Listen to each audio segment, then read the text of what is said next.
네, 김승곤 검사입니다. 네. 중복되는 부분은 많이 하세요. 예, 중복되는 부분을 생략하면서 진행하도록 하겠습니다. 질문하겠습니다. 네. 자, 증인은 1항과 2항을 합쳐서 물어보겠습니다. 증인은 그 사원연수 31기로 수료한 후에 대구지검 검사로 임명해서 검사로 쭉 봉직하시다가 2019년 8월경 사직하신 이후에 네. 2022년 5월경 윤석열 정부가 출범하면서 대통령 비서실 법률비서관에 임명되어서 근무를 하였고 2024년 1월 퇴임 후 2024년 4월 제22대 국회의원 선거에서 부산 해운대구 갑에 국민의힘으로 출마하여 당선되었죠. 네. 자, 증인은 2024년 6월경 국민의힘 법률자문위원회 위원장으로 임명돼서 2025년 7월경까지 활동하셨죠. 네, 그렇습니다. 자, 증인은 그 사항 생략하고 5항 물어보겠습니다. 윤석열 대통령은 2024년 11월경에 개인 휴대폰 번호를 변경한 것으로 확인되는데 당시에 윤석열 대통령의 변경된 휴대전화 번호를 알고 있었습니까? 몇 년대? 2024년 11월경입니다. 2024년 11월 제가 대통령실 근무하던 때인가요? 아니 국회의원 하실 때. 국회의원 했을 때면은 잘 기억이 안 납니다. 알았을 수도 있고 몰랐을 수도 있습니다. 왜냐하면 저는 먼저 대통령에게 전화하는 경우가 없기 때문에 제가 국회의원 되고 나서 직접 전화 주신 기억이 없거든요. 그래서 그런 걸로 봐서는 예, 기억이 명확하지 않습니다. 만약에 누군가 알려줘서 변경된 번호를 제가 오는 걸 못 받으면 안 되니까 네. 그거는 받았을 수도 있는데 기억이 잘 안 납니다. 네, 알겠습니다. 6항부터 옛날 번호 외에 다른 번호로 바꿨다는 거죠? 네, 맞습니다. 그거는 일단 잘 모르겠습니다. 모르시는, 네, 모르시는 걸로 하겠습니다. 6항에서 9항은 생략하겠습니다. 자, 10항입니다. 김용현이 국방부 장관 후보자로 지명된 2024년 8월경부터 민주당에서는 윤석열 대통령이 계엄을 준비하고 있다는 의혹을 제기하였는데 당시 증인도 이러한 사실 알고 있죠? 네, 알고 있고 그 민주당이 그런 제기하는 거에 대해서 비판도 했습니다. 네. 11항, 12항은 생략하고 13항은 물어보겠습니다. 당시 그래서 증인도 2024년 9월 19일경에 TV조선의 류병수의 강펀치라는 프로그램에 출연해서 일단 계엄령 자체가 지금 황당합니다. 현재 우리나라 민주화 수준이나 국제적인 위상에 비추어 봤을 때 계엄 얘기를 꺼낸다는 것 자체가 황당하거든요. 그리고 여러분들이 지적해 주셨다시피 계엄은 국회의원 과반수가 동의하면 즉시 해제돼요. 지금 소위 말하는 거대 야당이 192석을 지금 차지한 상황인데 150만 모여서 그냥 지금 특검법 이런 거 막 밀어붙이는 것처럼 자기들끼리 동의하면 즉시 계엄이 해제되는 거거든요. 그런 계엄을 누가 왜 추진하겠습니까? 그건 말이 안 되고요라고 발언한 사실 있으시죠?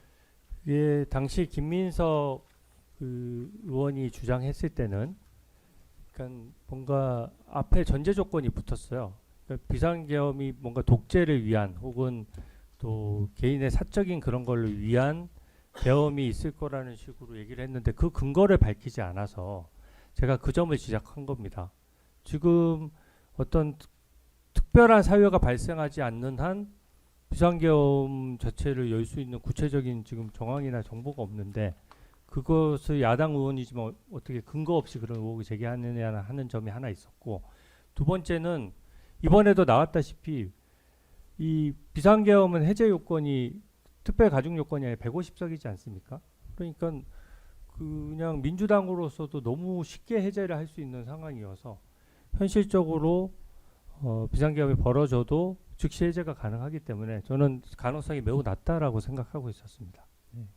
그렇다면 당시 증인께서도 그 무렵에 비상계엄 의혹 제기는 현실성이 전혀 없는 황당한 주장에 불과하고 계엄은 국회의원 과반수가 동의하면 즉시 해제되기 때문에 계엄에 성공하려면 뭐 국회의 기능이 상실되거나 아니면 과반수 이상의 국회의원이 뭐 체포 구금 또는 어떤 그 표결할 수 없는 상황이 되어야 한다는 점을 인식하고 계셨겠네요. 그런 인식보다는 김민석 의원이 근거를 전혀 되지 않는 점을 지적한 것이죠.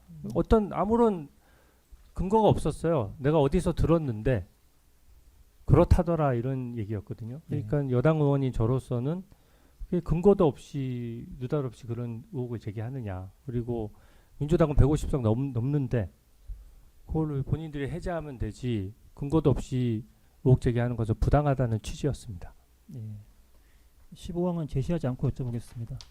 증인은 2017년 박근혜 정부 당시 기무사에서 작성된 계엄 검토 문건 알고 계십니까? 저는 모릅니다. 보도는 봤는데 네. 보도 내용도 사실 특별히 잘 모르시나요? 확인해 본 적이 없습니다. 네. 그러면 16항, 17항까지 생략하겠습니다. 18항도 아까 18항, 19항도 답변이 나왔기 때문에 생략하겠습니다. 20항 질문하겠습니다. 그 비상계엄 당시에 윤석열 대통령은 민주당의 탄핵 남발, 예산 삭감 등은 헌정 질서를 짓밟고 국가기관을 교란시키는 것으로 내란을 획책하는 반국가 행위이기 때문에 이러한 반국가 세력을 척결하기 위해 비상계엄을 선포한다라는 취지로 담화문을 발표하면서 비상계엄을 선포하였습니다. 증인도 당시 아까 말씀하셨던 대로 속보로 이런 내용 확인하셨죠? 네, 담화문 내용은 봤습니다. 네. TV로 보셨나요? 제가 TV로 보고 본 직후에 바로 국회로 출발했던 것 같습니다. 21항과 22항 생략하겠습니다. 자, 증인은 그럼 윤석열 대통령이 대국민 담화에서 밝힌 이유가 비상계엄을 선포할 만한 사유가 된다고 생각하셨습니까? 저는 그 국군 통수권자나 청와대에서는 정보 내용이 많기 때문에 사실상 뭐 국경에서의 소요 상태라든지 테러 상황이 발생했을 때 그거를 실시간으로 알려가면서 뭔가 대처를 하진 않거든요. 그래서 그 내용을 보면서 비상계엄까지 발동했을 정도면은 발표되지 않은 내용도 추가로 좀 있는가 보다 정도로 생각을 했고, 그럼에도 불구하고 지금 그 민주당이 계엄 해제를 쉽게 할 수 있는 상황이기 때문에 이게 해제 이후에 정치적인 상황이 어떻게 될 것인가 하는 점을 좀 걱정하면서 국회로 출발했습니다. 네. 그럼 일단 24항과 25항은 합쳐서 좀 바꿔서 물어보겠습니다. 증인은 헌법과 계엄법에 규정된 비상계엄 선포 요건을 알고 계시죠? 네, 알고 있습니다. 그럼 당시 증인의 인식에서 비상계엄 선포 당시에 전시사변 이에 준하는 국가 비상사태 시 적과 교전 상태 또는 사회질서가 극도로 교란되어 행정 및 사법 기능의 수행이 현저히 곤란한 경우에 해당하였습니까? 저는 아까도 이제 증언에서 말씀드렸다시피 위헌 위법의 어떤 법리적인 거를 판단하기에는 정보가 너무 적었고요. 첫 번째는. 네. 두 번째는 이게 지금 비상계엄 해제가 특별 가중 요건이 아니라 150석으로 해제할 수 있도록 해놨잖아요. 그러니까 이 부분과 관련된 해석이나 이런 것들은 우리가 뭐 판례로 자주 다뤄보는 것도 아니기 때문에 사실상 뭐 예전에 교과서에서 보는 정도이지 않습니까? 그렇기 때문에 특별히 위헌 위법성에 대한 그 문제의식보다는 저는 이후 해제가 되고 난 이후에 정치적인 상황이 더 악화되겠구나. 지금 가뜩이나 민주당이 다수당인데 지금 이렇게 되면은 여당으로서도 더 견제하기 힘들어지겠구나 정도 생각을 했습니다. 그렇다면 추가로 물어보겠습니다. 증인은 그럼 비상계엄 선포 당시에 이미 그럼 야당에 의해서 비상계엄이 해제되겠구나라고 생각하신 겁니까?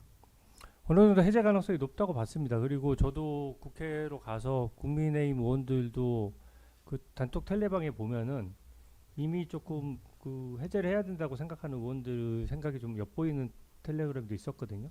그러니까 민주당은 아예 속보로서 해제하겠다고 하는 상황이었고, 그렇기 때문에 국회로 갔을 때 뭐 여러 가지 정치적인 상황은 있겠지만 궁극적으로는 해제될 수밖에 없다고 판단했습니다. 네.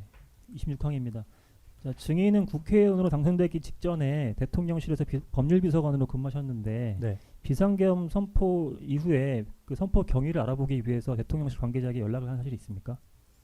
따로 연락한 사실이 없습니다. 왜냐하면은 제가 나온 지도 꽤 됐고 그것에 알만한 위치에 있는 사람이 없어서 따로 연락한 적은 없었고 따로 파악해보지 않았습니다.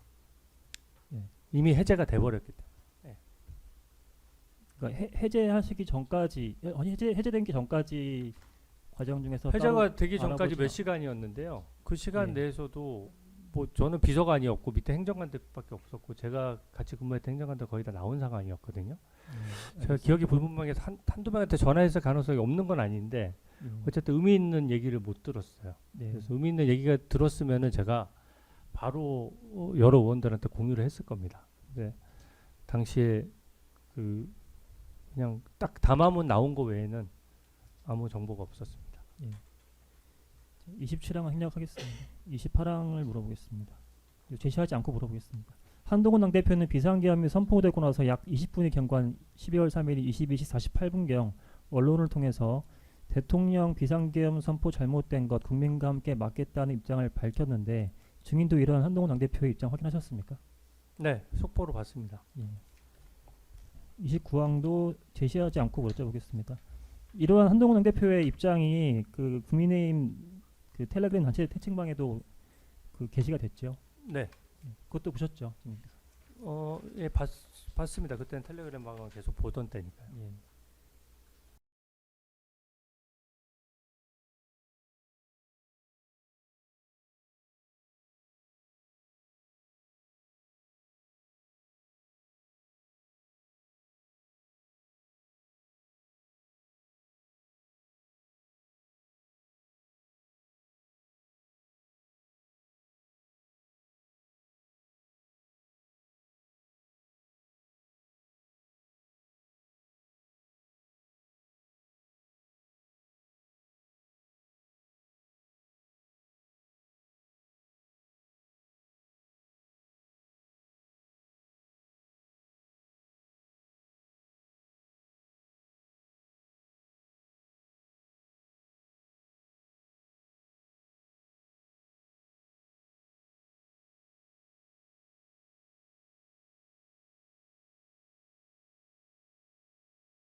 일단 30항부터 여쭤보겠습니다. 자, 일부 국민의힘 의원 중에서는 한동훈 당대표의 이런 비상계엄 반대 입장 발표가 성급했다라고 평가한 의원도 있었는데 네. 증인은 이러한 한동훈 당대표의 입장 발표 확인하셨을 때 어떤 입장이셨나요? 제가 공개적으로 표명을 안 했는데 저는 좀 더 신중한 입장이었습니다. 왜냐하면 다른 의원들이 저희 답변 안 한 의원들도 많거든요. 예.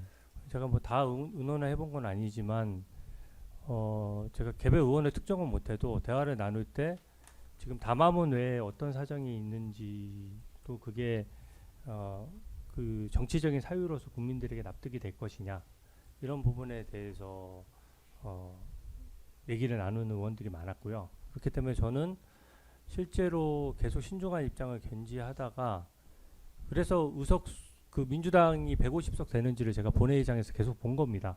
왜냐하면 이게 제가 정보가 정말로 정확하고 그런 상황에서 제 나름의 판단이 섰다면은 헌법기관으로서 사실 민주당 의석수와 상관없이 예를 들어 민주당은 145석인데 국민의힘이 보태서 과반에 넘겨주는 것도 할 수 있는 거거든요. 근데 그 전까지는 저는 판단을 유보하고 있었고 150석이 넘어가는 순간 민주당이 가결할 게 확실시 되잖아요. 그리고 그거는 정말 시간 문제였기 때문에 그런 경우에는 국민의힘 의원들이 지금 다 참여하지 못한 상태 하에서 또 일부라도 참여를 하게 되면 결국 사후에 이 비상계엄 이후의 수습 과정에서 좀 정치적인 입지나 이런 그 입장을 우리 당이 정하는 데 있어서 좀 더 유연할 수 있다라고 판단했고요. 그래서 저는 150석 넘어간 이후로는 별로 갈등을 하지 않았습니다. 그러면 추가로 하나 여쭤보겠습니다. 아까 증인께서 그 국회가 통제됐다는 것을 확인하신 다음에 한동훈 대표한테 전화 연락을 해서 네. 국회가 통제됐다라는 사실을 전달했다고 말씀하셨잖아요. 그때 그럼 한동훈 당대표가 입장 발표한 이후에 통화하신 건 맞나요? 그랬을 것 같아요. 제가 택시 타고 오면서 통화한 게 기억이 그러면 나거든요. 그때 혹시 한동훈 당대표한테 이거 뭐 어떤 사유로 이렇게 반대 입장을 내셨는지 여쭤보거나 그때는 뭐 의논하신 게 둘 다 없습니까? 정보 공유에서 진짜 엄청 긴급한 상황이잖아요. 예. 아마 제 통화 내역이 나와 있는지 모르겠는데 몇 초 상관이었을 거예요. 그러니까 제가 움직이면서 국회가 봉쇄됐다는 것을 그 당 대표니까 당시에 저는 법률자문위원장이니까 어떤 법률적인 부분에 있어서 조언을 해야 되잖아요. 네. 근데 이게 국회가 봉쇄됐다는 정보를 마침 보좌진이 여의도에 산다는 이유로 정말 좀 빨리 알았어요.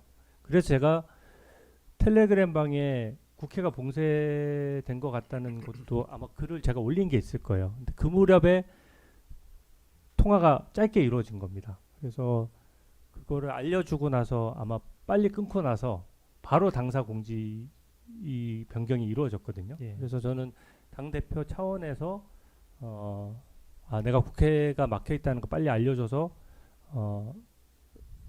당사로 변경됐구나 그렇게 생각을 했습니다. 알겠습니다. 31항